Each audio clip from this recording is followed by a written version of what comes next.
Welcome back to the main stage for our next morning session of this conference. I'm Charisma Suchak, and I'm a project scientist here in the Virtual Medicine Program and Center for Outcomes Research and Education at Cedars-Sinai under the direction of none other than Dr. Brennan Spiegel and Omer Laron.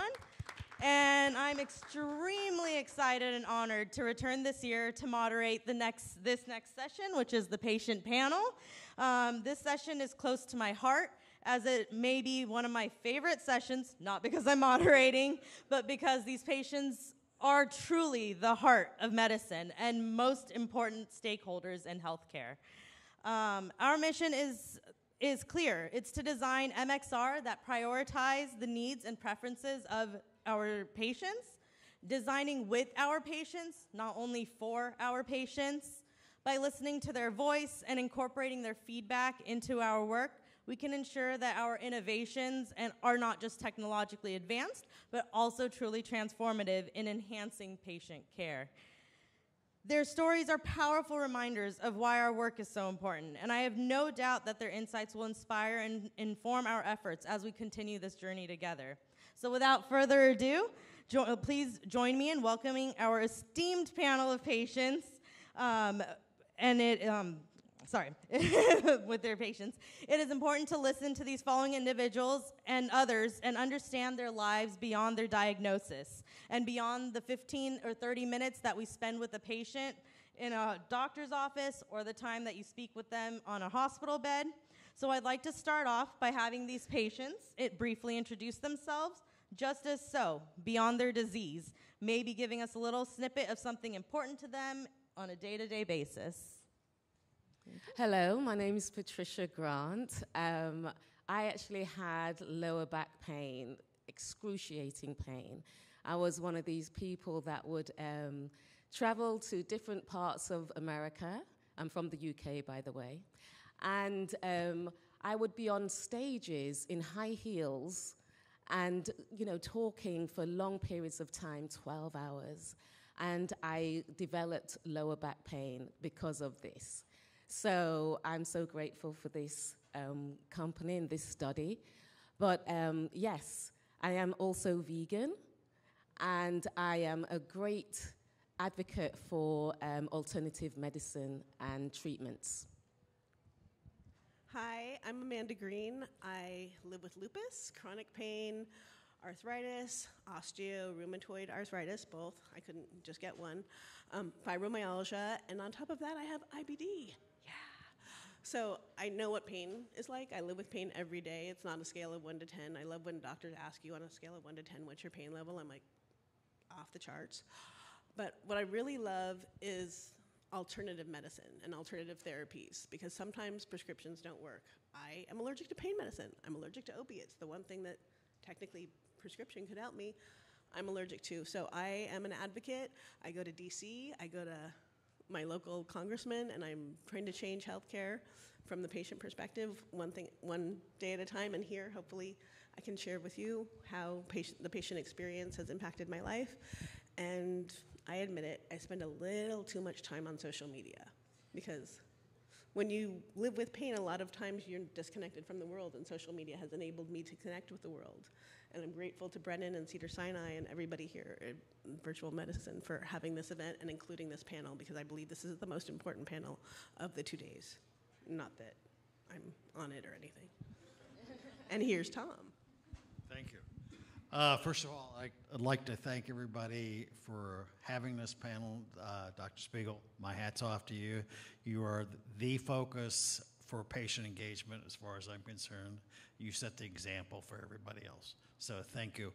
As I said, my name's Tom Norris. I've lived with chronic pain for, about 37 years.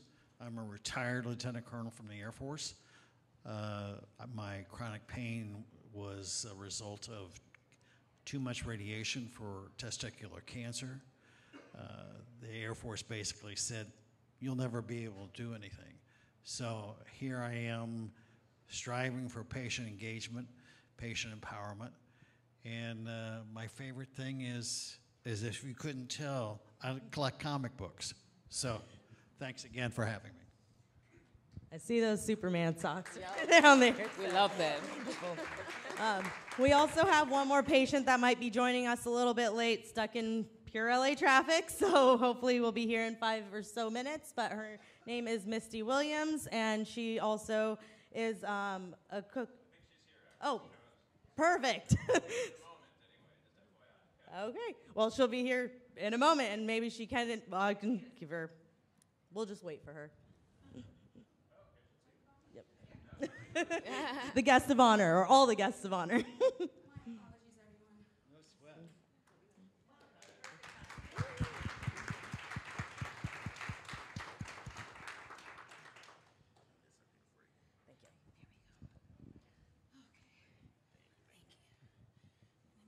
Shut off my phone.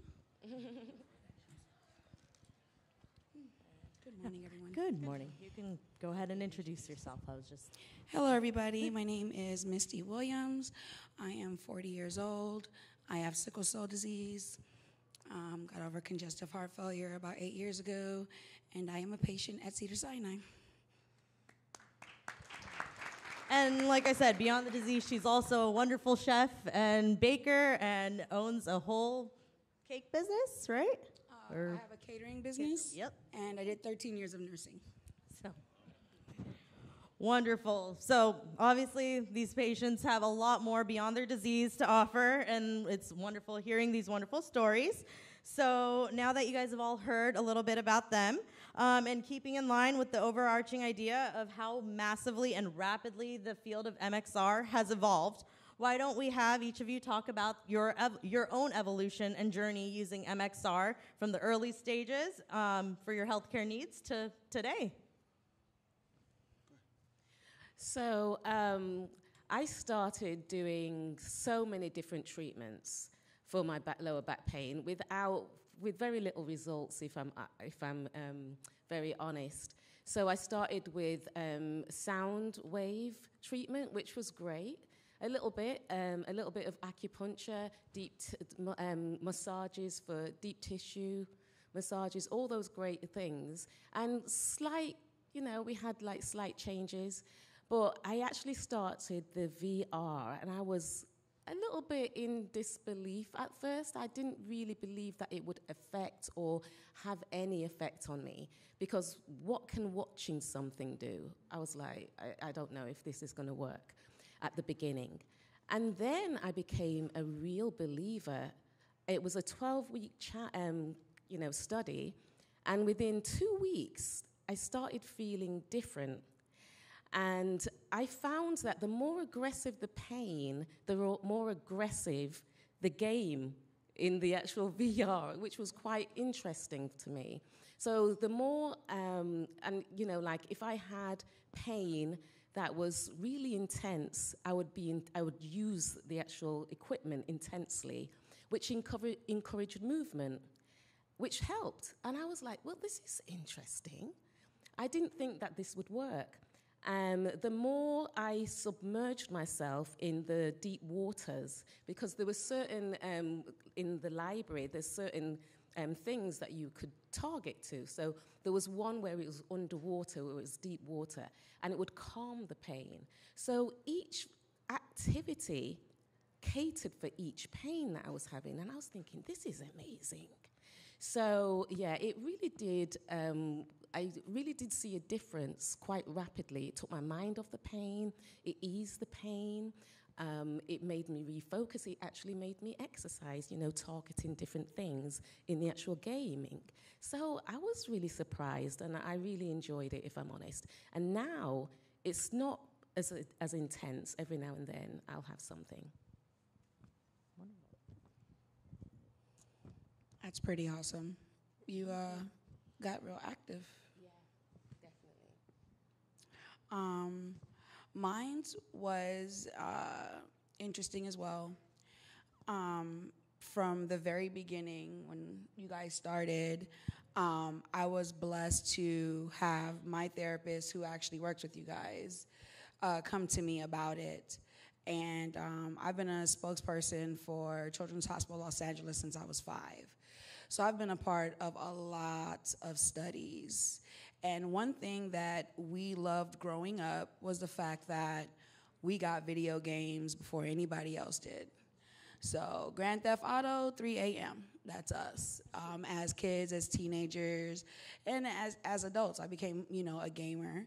And my doctors there, they always tell the story of how in the beginning they thought that we were being kind of disrespectful by not like looking up or away from the game until he realized we were listening to everything he had to say and we were answering all the questions, but we knew that if we took our eyes off that game at that moment, we would feel our pain. Now, I'm going to be as brief as I can, but for those who do not know what sickle cell disease is, it is a very painful, hereditary disease. You are born with it. You are always in pain. There's just levels. So when we equate going into the ER and they're like, what's your level of pain, 1 through 10? As for me, I live with a 4 every day. That's normal for me. My family comes from Belize, so roots and soaking roots and fever grass tea and things like that, I grew up on. Sea salt baths and Epsom salt, throw some rosemary oil, make it lavish. That's me. But all patients are not as blessed. If they touch their toe in water, they have a sickle cell crisis. If it's too cold, they have a sickle cell crisis. And as we know, with everyone being healthy, just stress for a healthy person makes you sick, much less a person that is sick to be stressed out. And so with that being said, when they came to me, I was just loving the fact that I would be able to share this with my patients. Because even though I'm not nursing anymore, I still am contracted as a counselor and an advocate for sickle cell patients at Cedars and other hospitals. And so the moment I started using it, I felt really good. First, we did the meditation and being in the boat, and I'm a person that loves ocean and water, and then, of course, space. And so, I wasn't as active. I didn't have the active part of it, but the mind, which is crucial because oftentimes, yes, we do physically feel the pain all over our body, but yes, it is a mind thing too. And sometimes you can't get out of your mind because of the pain in your body. And so for me, I've always been a person that compartmentalizes. Again, I tell people I'm a different type of beast. All patients are not the same. But when I talk through with them every single stage of what might help them in this, it was one thing or another that they did find with the VR when I explained what it was.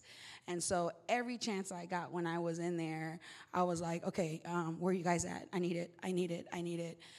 This past time, unfortunately, I was in a coma for like 3 days, just about a week and a half ago at Cedars. And the moment I woke up, I was like, did I miss the virtual medicine thing I was supposed to talk? Oh my God. And they were like, oh, it's like next week. I was like, oh, good. Okay, let me try to make it out and do this. Because I really want people to know that it works. And the thing is, it went to the next level. When I went in this time, it was because of my knee messing up on me. And I had to go to the office first. And by the way, I have Hurricane in the car. And so they were, doing the video that you guys saw yesterday and everything. And I was like, oh my gosh, they're like, you're in pain. You need to go to the ER now if you're going to go. And I'm like, no, this was the actual plan first. I didn't know I was going to go to the ER, so let me get this done first. And I was glad that I did. I was like, I'm going to need a therapy session before I go to ER and wait for 12 hours anyway, so why not? And that particular one was the newer version, and with the AI. And when I say I started crying. It was just so much going on with me and overlapping that I just said, screw it. I'm just going to talk. And I was just talking to the AI, and I just felt the tears coming. Now, I have a therapist that I see once a week, and so I think this goes great in conjunction with that, too. I believe in God. I think this goes great in conjunction with that, too.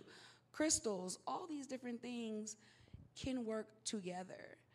I know we all have different beliefs and different things, but unless you try it, You never know. And for me personally, especially having such a painful disease, it's good to be able to talk. I'm the oldest of 12 out of 14 kids.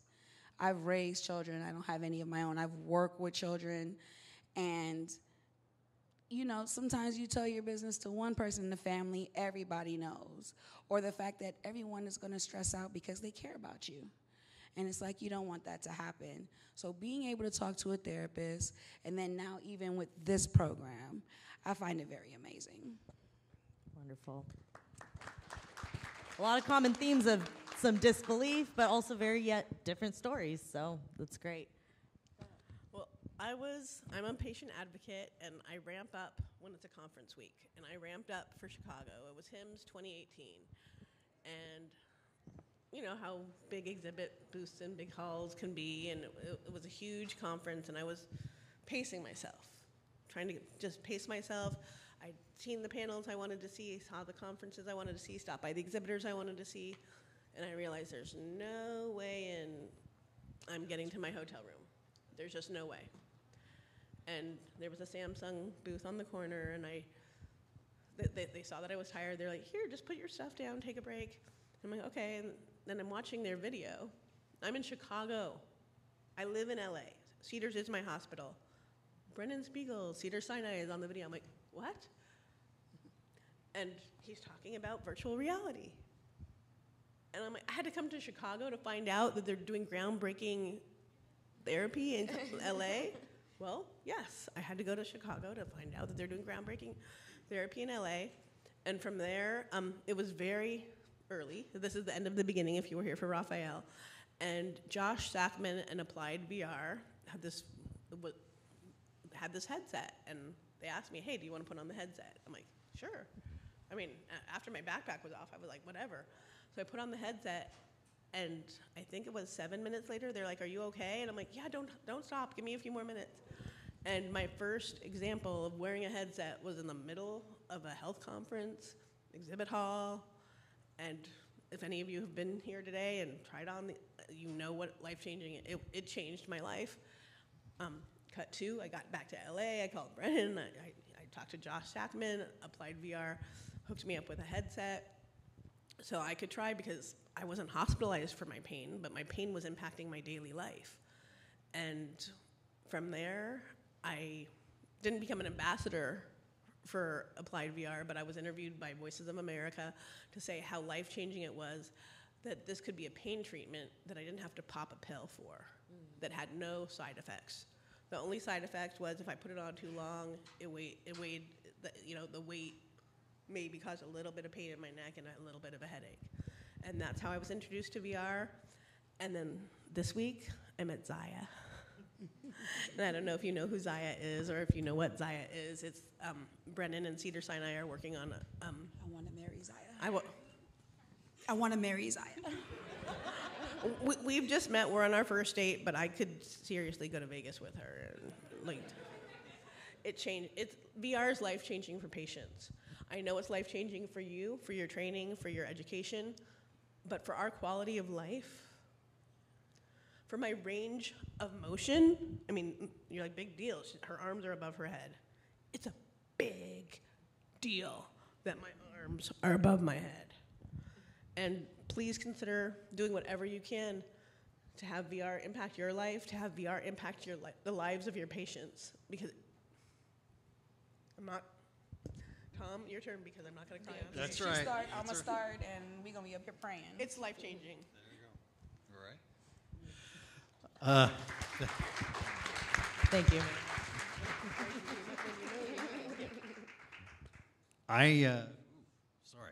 I came to VR a little bit directly. I mean, I was as a patient advisor in a role for a clinical trial. And Dr. Spiegel turned to me and said, have you ever tried VR? And I said this last time, so pardon me if I repeat myself. But I wound up trying VR in the office, was able to take a headset home with me, and I went through the Applied VR module series quickly because I said, this is a tool that I can use. And so immediately I was able to use VR as a pain management tool. Now, one of the things that's happened is that use of VR, that inclusion of VR as a toolbox, has enabled me to live a life of quality, which is probably not yours, but for me, with chronic pain, in a real life of quality. I have become a very active consumer advocate. I now, travel back and forth to the East Coast to speak at conferences. I was lucky enough to be at South by Southwest a year ago on a panel. And what I have found is that as a tool, VR, and I'm talking about the applied VR headset and the modules, it is something that I can use every day. Yeah. I don't have to put the headset on to be able to recreate what I learned. Mm-hmm. And I see VR, in this case, at least for the patient, as a not only a tool in the toolbox, but a learning device where I can have been trained to breathe better, to focus on different things, and diversion, how to relax. And I can pull those things together in a time of crisis. They don't always work, but I have to give them the credit that they are effective for me most of the time. Now, a little bit about my pain. I started out as lower back pain, which is from the radiation damage. That has gone all the way up to my neck. So my entire spine is kaput. I've also developed hip pain, lower abdomen pain, GI problems, and I've wound up with bladder cancer. Now, for the men here, I don't know what it's like for a woman, but I'm able to use the VR to divert my attention from a cystoscope examination. Now, I don't know how many people have gone through that, but it's not pleasant. So I sit, and I did this last year. I lay there on the examining table, and I can be in a country someplace else while they do their thing to me and not feel anything. In fact, the doctor now has gotten to the point where he says, we ought to try this or have a headset for other people. And I think all the work that's being done is fantastic. But I'm going to close my comments at this time with the thing of you need to bring the patient perspective into your research. And I'm not, saying you got to do this, but I encourage you to do this because the patients will guide you toward the end result that's effective. And I'm really, as I said, big into, first of all, patient empowerment. The patient needs to know, for you to be able to be effective with your procedures or your VR when it comes down to treating a patient, the patient needs to know and have no doubt that this is an option for them, that this may work. And then for people who have patients, I would say you need to encourage people like us to be participating in clinical trials because that's really where the rubber meets the road. That's the effect, where you can have an effect on what happens in the future. Now I'll shut up. Wonderful.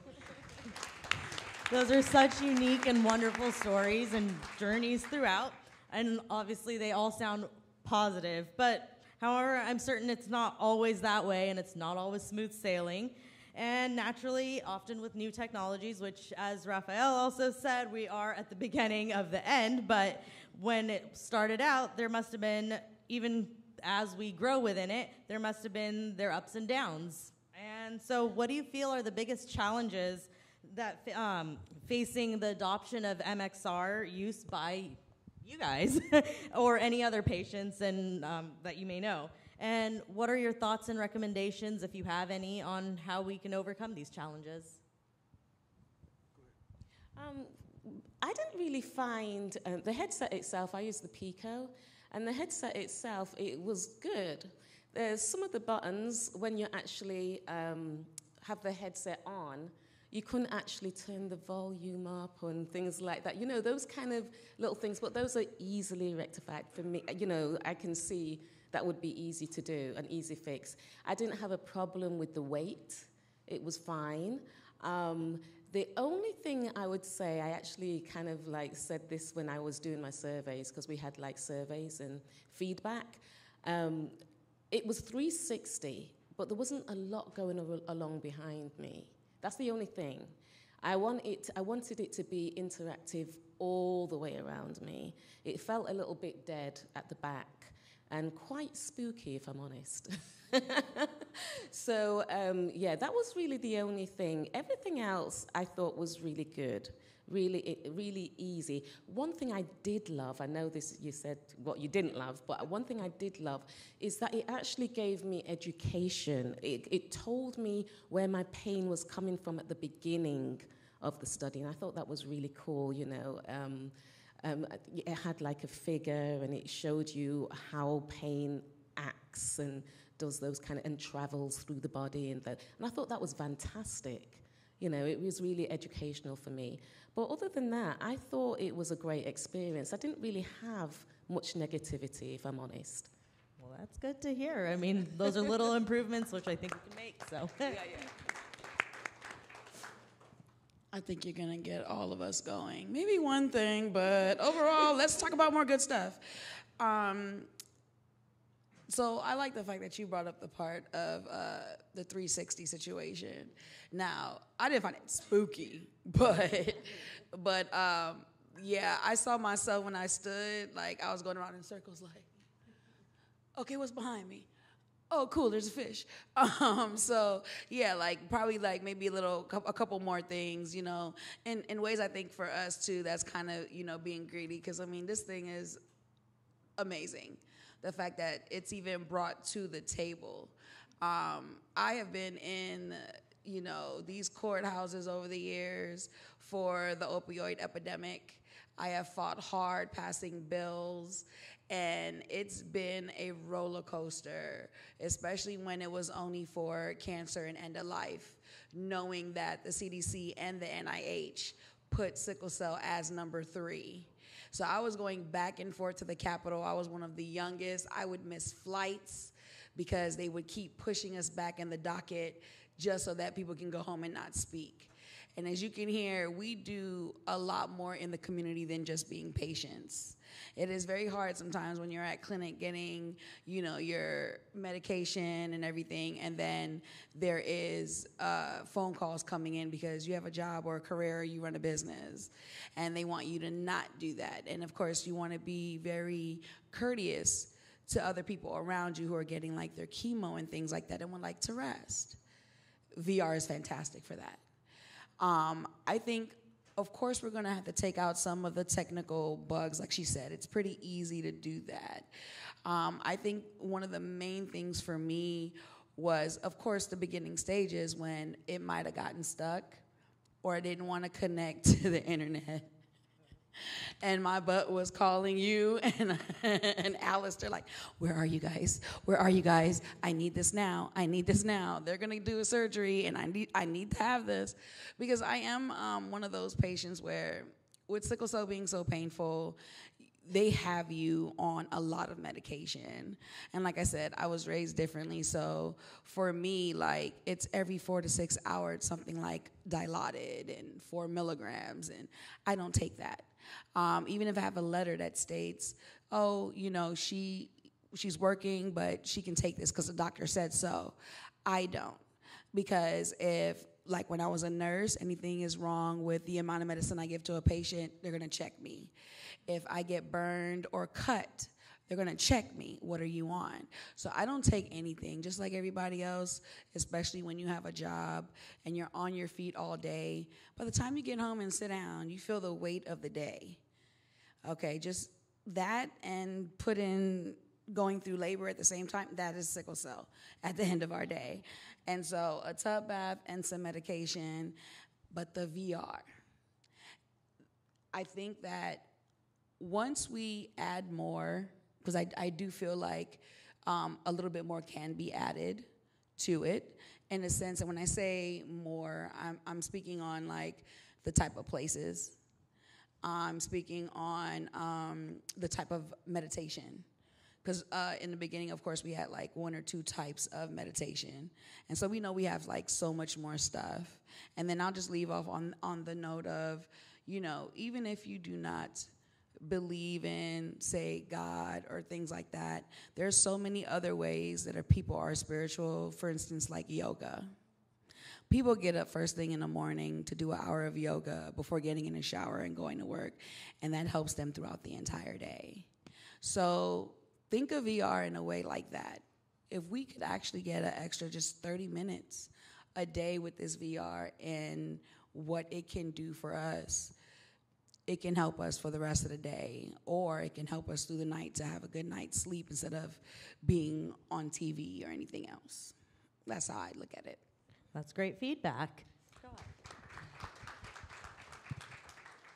I love VR, don't get me wrong, but if I could put on glasses instead of goggles, the weight, I believe could help a whole, I mean, I don't have headaches and I don't have neck pain, but sometimes when I wear the headset for half an hour, I feel that because my body has arthritis and fibro and it triggers. So let's lighten the device. I don't care how big the side thing needs to be.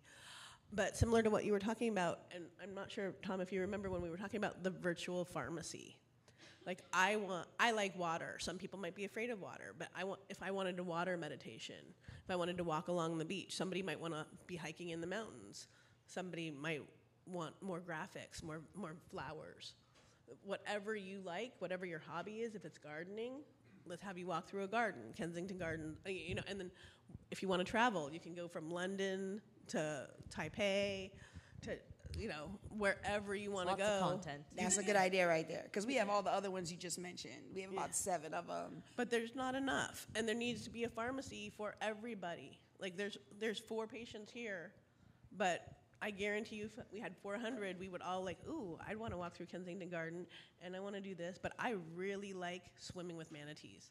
It's what? Swimming with manatees? It's not swimming with dolphins because they're fast and furious. The manatees are slow, and they're sea cows. And so I feel like it's just weird, but I loved the swimming with manatees.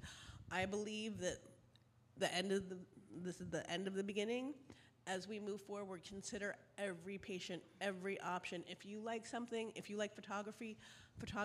What if there's a museum that was able to upload their stuff, which, by the way, they have websites, so why can't they be uploaded into a VR headset? So, number 1, please lighten the load for those that have neck or head pain for the headset, and then increase the content. Increase the content and give us options because we love it and we need more. And here's again. I'm going to try to be quick.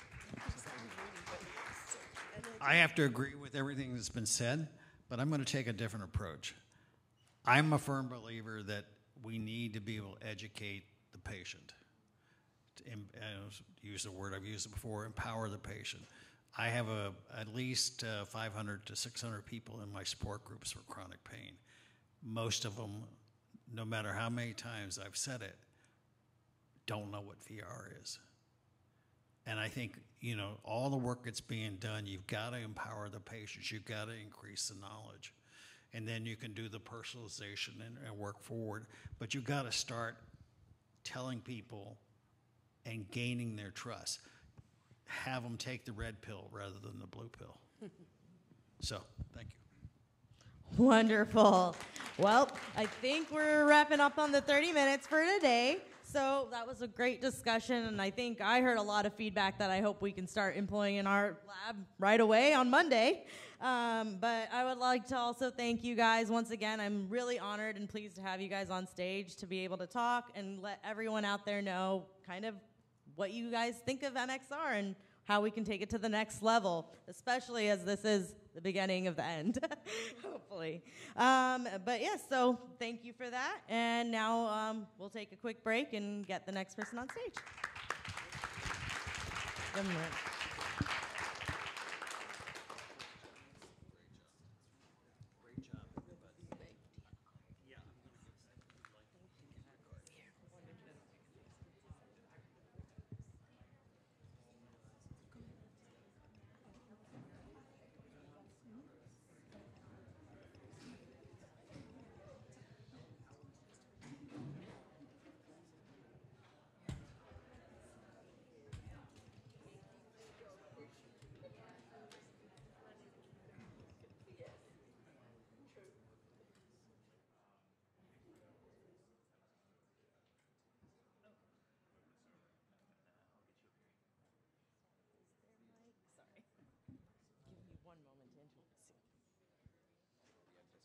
Yes, those ones are theirs.